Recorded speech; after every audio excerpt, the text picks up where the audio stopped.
L'exercice 2020-2021 du Stade de Reims est un peu différent des précédents. Avec l'arrêt précoce du championnat, il a obtenu un billet pour les tours préliminaires de la Ligue Europa et prépare sa saison en conséquence. Camara, Disasi, Romao sont partis, De Smet, Fass, Hornby et l'expérimenté milieu kosovar Valon Berisha sont arrivés.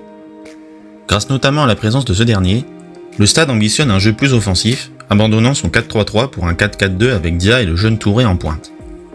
Le premier match de la nouvelle campagne lui donne raison, Reims joue bien et manque de peu de l'emporter à Monaco alors qu'il mène 2-0. S'ensuit une défaite contre Lille 1-0 puis idem à Angers, sans le capitaine Younis Abdelhamid touché par le Covid. Woodfass a été exclu en première période. Le grand retour en Europe n'est pas brillant, mais au moins les Rémois s'imposent à huis clos et sur terrain neutre à Genève face au Servette FC, 1-0 grâce à une réalisation de Berisha. 3 jours plus tard, les jambes sont lourdes, Reims termine encore à 10 et s'incline à Metz en toute fin de rencontre 2-1. Le 4-4-2 est déjà obsolète, remplacé par un 4-2-3-1 guère plus convaincant.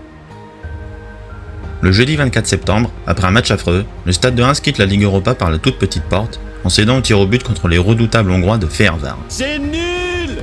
Bien entendu, la réception le dimanche suivant du PSG tourne mal et le Stade perd 2-0.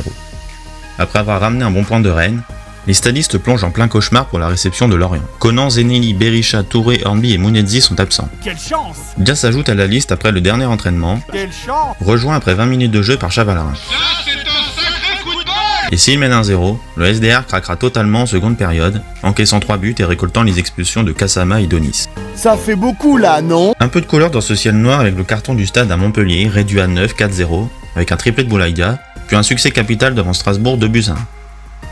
À Lens, chez les Artésiens, le spectacle est au rendez-vous. Lens mène, Reims passe devant une fois puis une seconde, menant 4-2.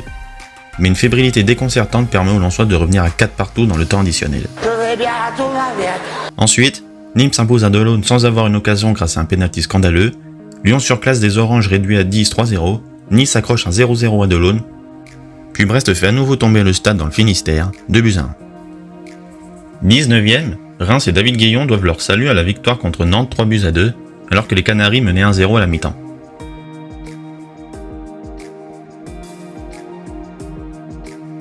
Dans la foulée, retour au 4-3-3 classique, et le championnat obtient un nul à Marseille, une belle victoire à Bordeaux, puis un nul et un succès contre Dijon et Saint-Etienne.